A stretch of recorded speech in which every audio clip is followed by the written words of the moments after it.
यह कथा गणेश जी के विशेष व्रत और बुधवार पूजा पर आधारित है। यहाँ सरल और बोलचाल की भाषा में सब कुछ बताया जाएगा। बुधवार के दिन गणपति की पूजा बहुत शुभ मानी जाती है। इस दिन विघ्नहर्ता की आराधना से बाधाएं शांत होती हैं। व्रत करने वाला भक्त मन में शुद्ध भावना जागृत करता है।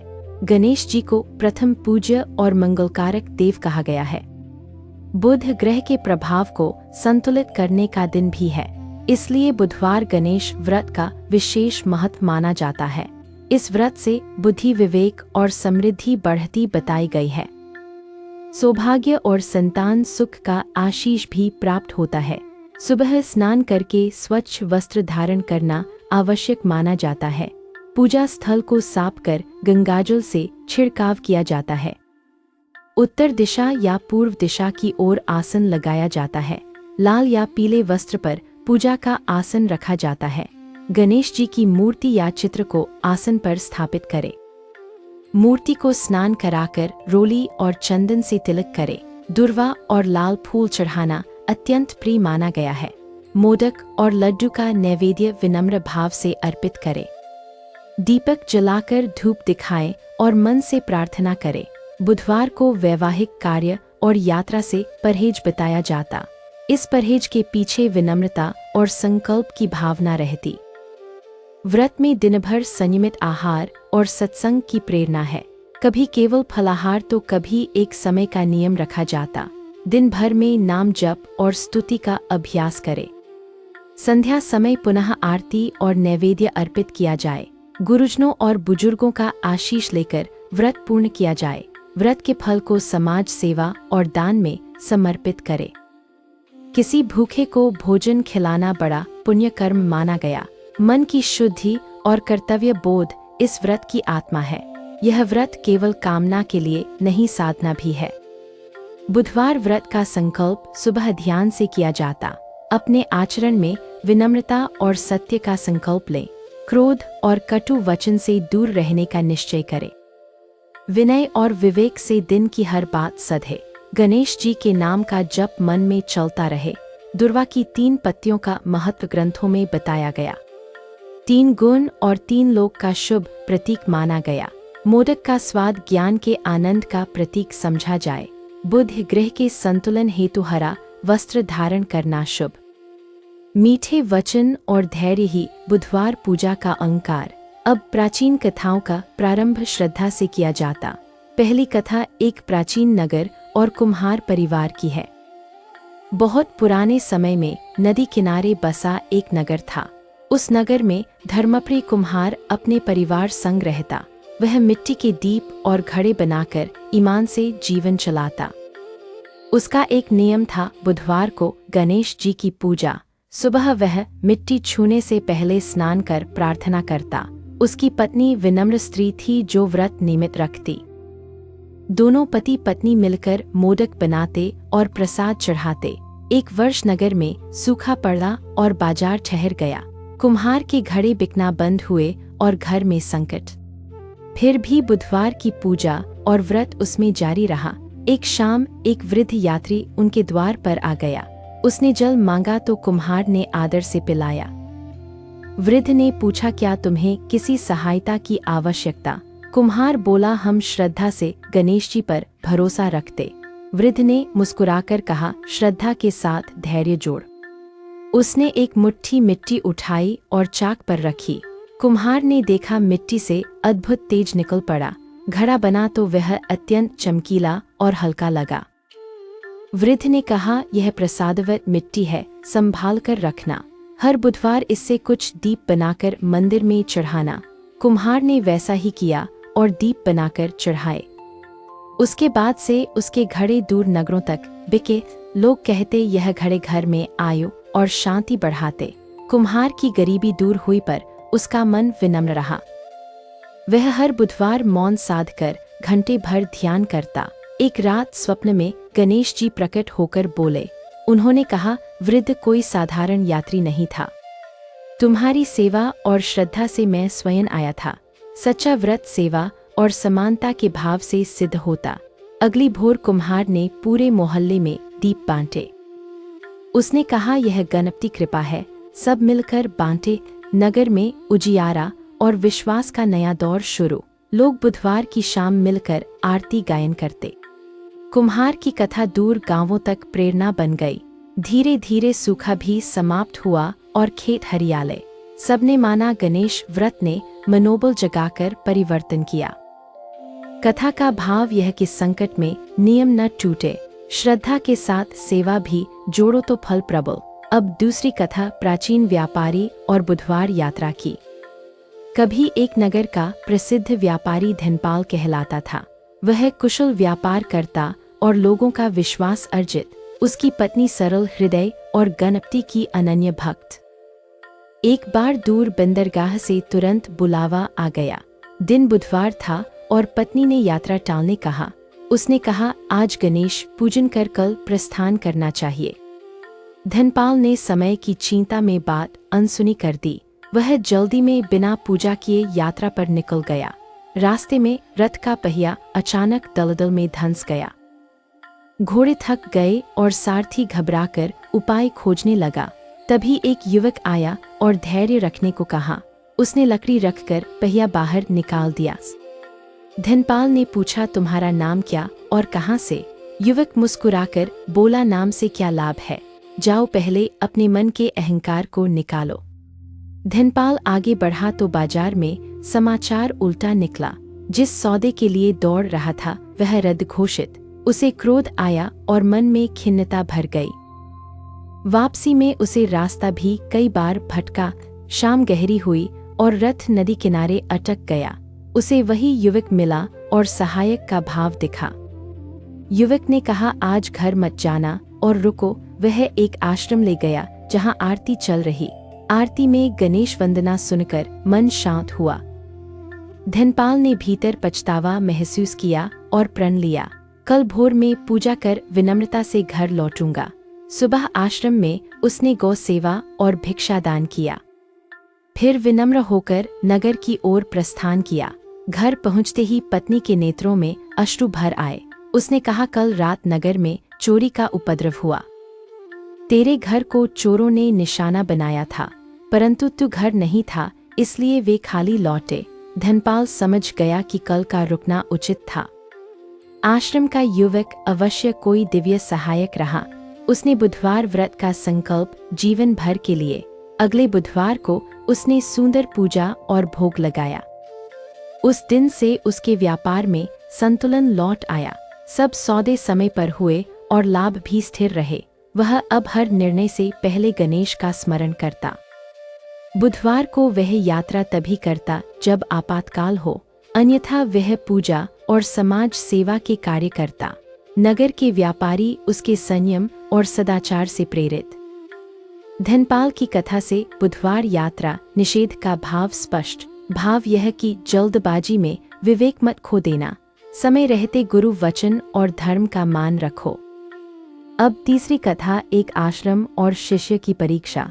प्राचीन वन में एक ऋषि का आश्रम शांत बसा।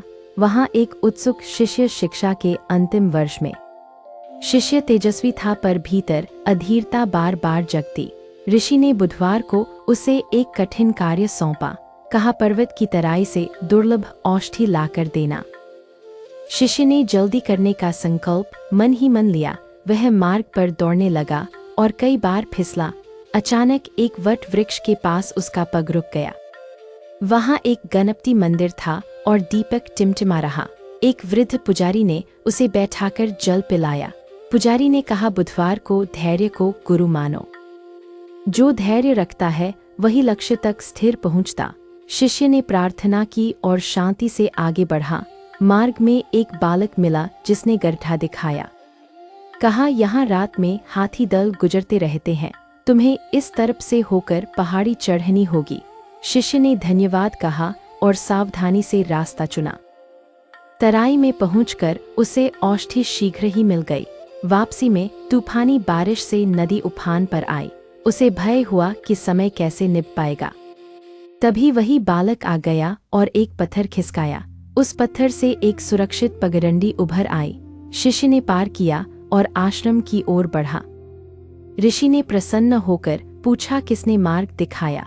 शिष्य ने कहा एक बुद्धिमान बालक बार बार आया। ऋषि मुस्कुराए और बोले वह गणपति का ही संकेत।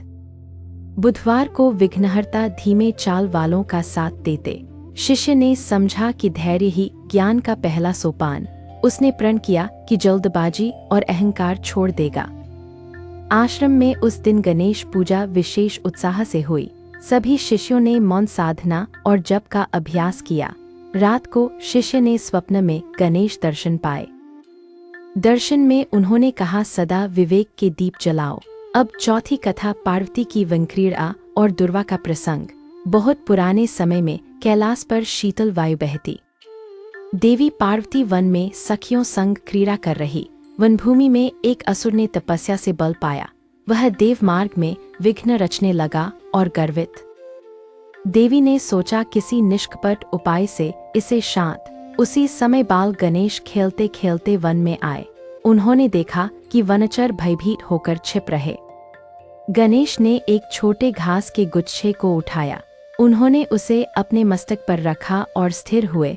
वह घास दुर्वा थी और उसमें शीतलता थी। असुर का ताप उसी क्षण क्षीण होने लगा। गणेश ने कहा शीतलता से ही उग्रता शांत होती। दुर्वा का स्पर्श अहन और अहित दोनों घटाता। असुर का गर्व टूटा और उसने क्षमा मांग ली। देवी ने दुर्वा को मंगल की प्रतीक माना। तभी से गणपति को दुर्वा अर्पण की परंपरा पुष्ट। बुधवार को दुर्वा अर्पण का महत्व और भी बढ़ा। वन में शांति लौटी और सखियां प्रसन्न हो उठी। देवों ने कहा यह कथा युगों तक प्रेरणा देगी। अब पांचवी कथा एक निर्धन ब्राह्मणी और मोदक प्रसाद। एक प्राचीन ग्राम में एक ब्राह्मणी अकेली रहती थी। उसका पुत्र दूर गुरुकुल में शिक्षा ग्रहण करता था।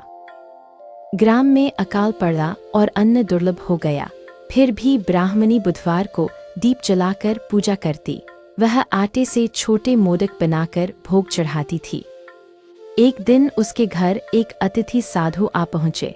ब्राह्मणी ने आधा आटा साधु को रोटी बनाकर दे। शेष आटे से उसने फिर छोटे मोदक तैयार किए। साधु ने जाते समय आशीष दिया कि चिंता छोड़। रात को जब आरती हुई तो चूल्हे में ज्योति फैली। चूल्हा ठंडा होते ही आटे का डला दिखा। ब्राह्मणी ने उसे छुआ तो वह मीठा निकला। वह शुद्ध गुड़ बन गया था और सुगंधित भी। उस गुड़ से उसने मोदक बनाए और बांटे। सुबह पड़ोसी आए और स्वाद का रहस्य पूछा। ब्राह्मणी ने कहा यह गणपति की कृपा मात्र। वह दिन से उसके घर अन्न का अभाव मिटा। ग्रामवासी हर बुधवार उसकी संग पूजा करने लगे। ब्राह्मणी ने मोदक बनाकर यात्रियों को भी बांटे। कुछ माह बाद उसका पुत्र गुरुकुल से लौट आया। वह विद्वान हो चुका था और विनम्र भी। उसने माँ से व्रत की विधि विस्तार से सीखी। माँ ने कहा सेवा और सादगी ही असली पथ। बुधवार को क्रोध मत करना और वचन को मृदु रखना। पुत्र ने गांव के बच्चों को पढ़ाना प्रारंभ किया। वह पूजा के बाद साक्षरता का दीप जलाता था। ग्राम में ज्ञान और भोजन दोनों का प्रसाद बंटा। लोग कहते यह मोदक ज्ञान से भी मीठा होता।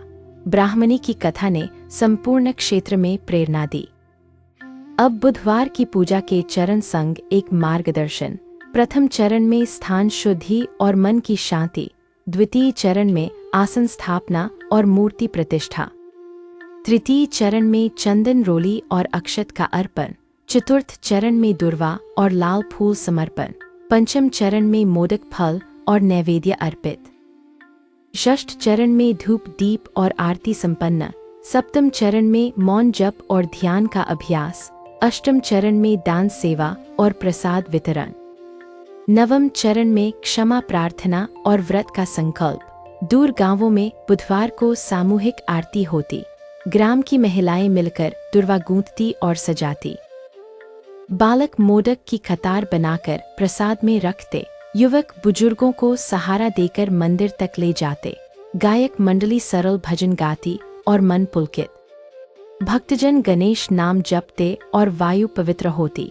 पूजा के पश्चात संयमित भोजन का नियम निभता।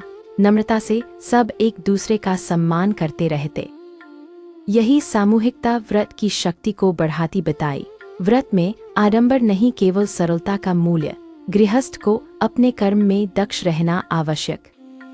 व्रत कर्म को शक्ति देता और दृष्टि को स्पष्ट। विद्यार्थी के लिए यह ध्यान और एकाग्रता का अवसर, व्यापारी के लिए यह विवेक और सम्यक लाभ का पथ, कर्मचारी के लिए यह समय पालन और शिष्टाचार का अभ्यास, गृहिणी के लिए यह संतुलन और करुणा की साधना, वृद्धों के लिए यह स्मरण और क्षमाशीलता का दिन, बच्चों के लिए यह आनंद और सीख का संगम।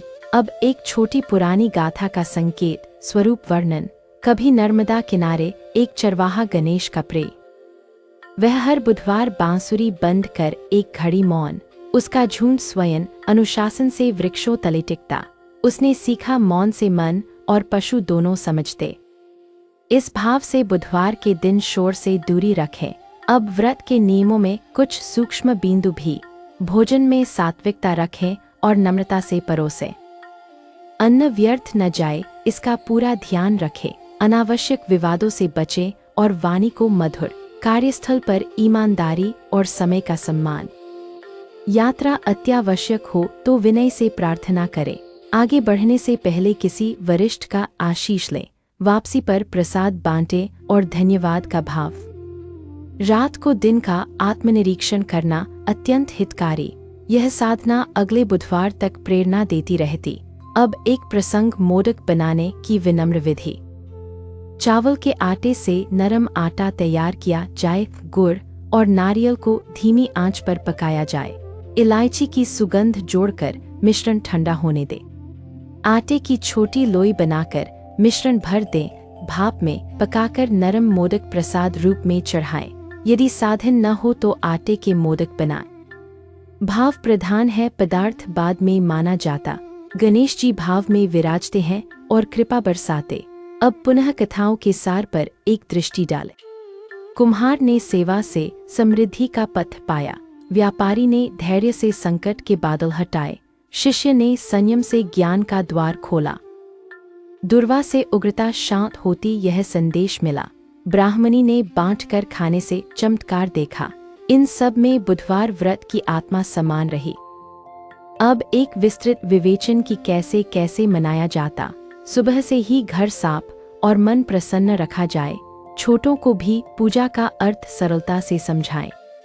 किसी रोगी का हाल पूछना भी सेवा ही है। भोजन कम पकाएं पर प्रेम से सबको परोसें। घर में अनावश्यक स्क्रीन समय से दूरी रखें। कुछ समय सामूहिक पाठ और गीतों को दें।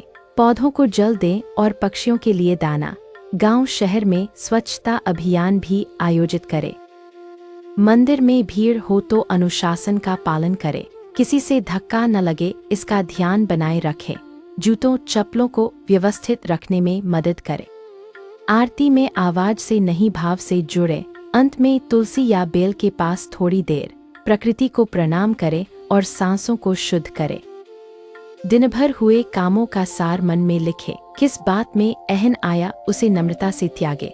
किस बात में प्रेम कम हुआ, उसे बढ़ा। किस काम में आलस्य आया, उसे पहचाने और हटाए। यहाँ एक और प्राचीन प्रसंग का संकेत करे। एक वृद्ध बढ़ई हर बुधवार अपने औजार साफ करता। कहता, यह भी पूजा है कर्म का आदर करना। उसके औजार कभी जंग नहीं खाते और टिकाऊ। ग्रामवासी उसे गुरु समान मान सम्मान करते। वह कहता, गणपति कर्मयोग के संरक्षक देव हैं। कर्म से ही गणेश का आशीष लंबे समय टिकता। अब समापन से पहले व्रत कथा का समग्र संदेश। बुधवार को गणपति की पूजा जीवन में संतुलन लाती। व्रत के द्वारा विवेक और विनय दोनों दृढ़ होते। सेवा और साधना साथ चलें तो चमत्कार होते। कथा सुनने, पढ़ने और मनन करने से प्रेरणा बढ़ती। प्रेरणा से ही कर्म बदलते और परिणाम सुधरते। परिणाम सुधरे तो समाज प्रसन्न और समृद्ध होता। समृद्धि आए तो बांटना ही सबसे बड़ा उत्सव। उत्सव में शोर नहीं, सौम्यता और शुचिता रखें। शुचिता से गणेश जी का स्मित हर हृदय में। अब सबसे अंत में एक दिवसचर्या का सरल रूप। प्रातः ध्यान, दोपहर सेवा, संध्या आरती, रात्रि मनन। इन 4 स्तंभों पर बुधवार का व्रत स्थिर। जो स्थिर रहता है वह स्वयं में मुक्त होता, भोग और योग का संतुलन ही गणेश का संदेश। भाषा सरल रहे और मन सरलतम बना रहे। अब एक सूक्ष्म ध्यान विधि का लघु वर्णन।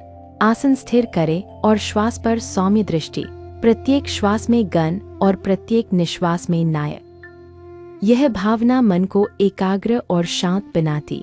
5 मिनट का यह अभ्यास दिन भर साथ चलता, साथ में करुणा का भाव सब कार्यों में झलके। अब एक संदेश बच्चों के लिए विशेष रूप। बुधवार को झूठ न बोलें और होमवर्क समय पर। माता पिता की सेवा करें और बड़ों का सम्मान। मित्रों के साथ प्रसाद बांटें और खेल में निष्पक्ष। गलती हो जाए तो तुरंत क्षमा मांगना सीखें। यही छोटे कदम बड़े संस्कार बन जाते हैं। अब गृहस्थी के लिए धन धान्य पर सूझबूझ। आय से कम खर्च करें और बचत नियमित रखें। दान में अहम न हो, केवल कृतज्ञता रहे। उधार और विवाद से बचे। बुधवार के दिन विशेष। घर के टूटे सामान की मरम्मत आज ही करें। स्वच्छता से लक्ष्मी और बुद्धि दोनों प्रसन्न होती। अब समाज के लिए एक सौहार्द का प्रस्ताव। हर बुधवार 1 घंटे का सामुदायिक श्रमदान। किसी पाठशाला या वृद्धाश्रम में सेवा का कार्य। किसी बीमार के लिए रक्तदान की सूची बनाएं। नदी और तालाब के किनारे कचरा साफ करें। यह सब गणेश व्रत का विस्तार माना जाए। अब पुनः 5 कथाओं का अंतिम पुनर्स्मरण। कुम्हार की मिट्टी ने सेवा का दीप जलाया। व्यापारी ने संयम से व्यापार में धर्म जोड़ा। शिष्य ने धैर्य से गुरु आदेश पूरा किया। दुर्वा ने उग्रता को शीतल करे संदेश दिया। ब्राह्मणी ने बांटकर समृद्धि का द्वार खोल दिया। इन सब का केंद्र गणेश और बुधवार का व्रत। व्रत से जीवन में व्यवस्थितता का भाव आता। व्यवस्थितता से समय और संबंध दोनों सुंदर बनते। संबंधों में मधुरता हो तो विघ्न स्वयं हटते। अब एक छोटी सीख अहंकार से दूरी बनाए रखें। अहंकार आने पर तुरंत गणेश स्मरण कर ले। स्मरण करते ही मन में सरलता उतर आती। सरलता से जटिल निर्णय भी सुगमता से सदते। अब विदाई की प्रार्थना में 3 भाव संजोए। क्षमा की अनजाने में कोई त्रुटि हो गई। कृतज्ञता की इतना सुंदर दिन प्राप्त हुआ। संकल्प की अगले बुधवार तक सद्गुणों का अभ्यास। ग्राम, नगर और घर सभी में मंगल ही मंगल। लड्डू और मोदक के स्वाद में प्रेम का प्रस्फुटन। दुर्वा की हर पत्ती में शीतलता का संदेश। विघ्नहर्ता की कृपा से विघ्न दूर दूर रहें। बुधवार व्रत की यह विस्तृत कथा यहीं पूर्ण। सभी पाठकों श्रोताओं पर गणपति की अनंत कृपा।